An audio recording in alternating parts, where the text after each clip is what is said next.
ये कहानी एक बारिश भरी रात से शुरू होती है, जहां इंस्पेक्टर हारिस एक पेचीदा कत्ल के केस में उलझा हुआ है।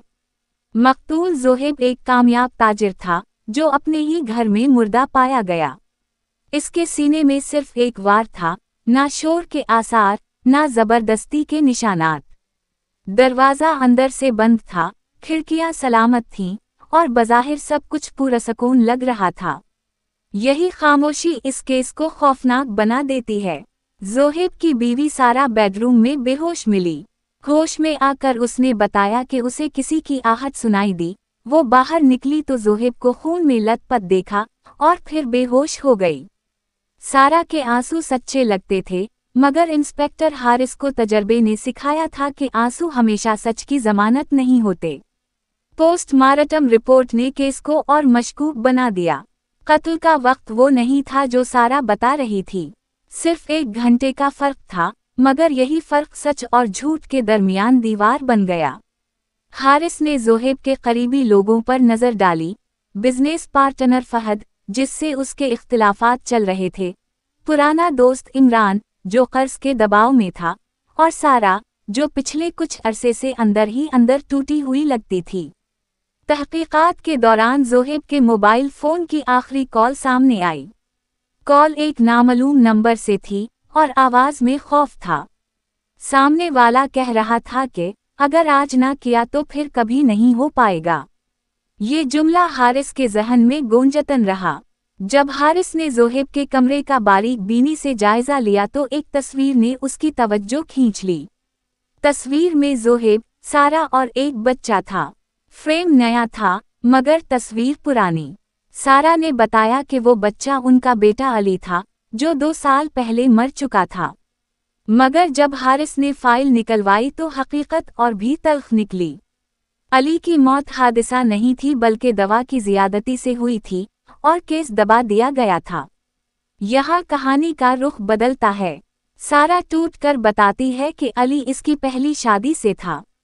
ज़ोहेब ने शुरू में उसे कबूल किया, मगर वक्त के साथ वो बच्चे से नफरत करने लगा। एक रात, जब सारा घर पर नहीं थी, ज़ोहेब ने अली को जानबूझकर गलत दवा दी, जिससे उसकी मौत हो गई। बाद में इस जुर्म को हादसा बनाकर छुपा दिया गया।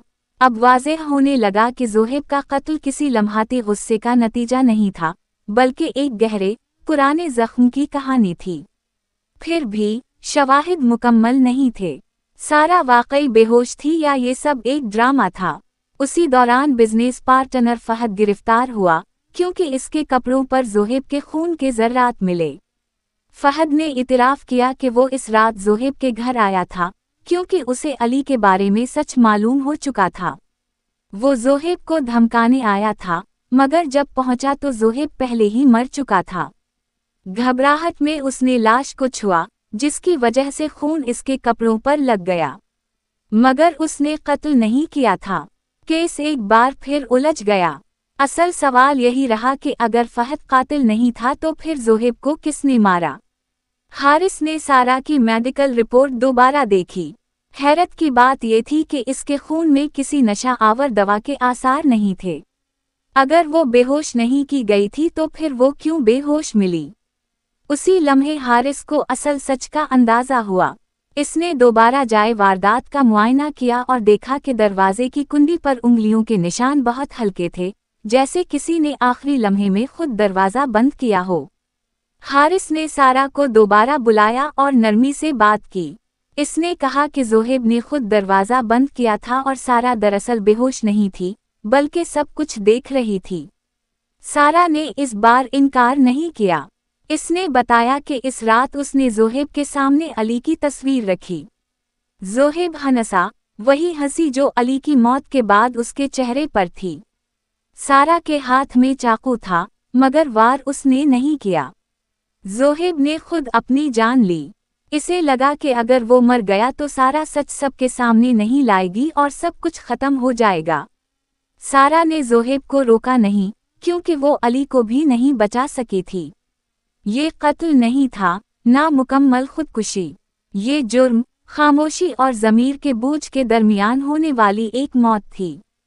केस कानूनी तौर पर बंद हो गया, मगर सच लोगों के दिलों में जिंदा रहा। कुछ ने उसे कत्ल कहा, कुछ ने खुदकुशी।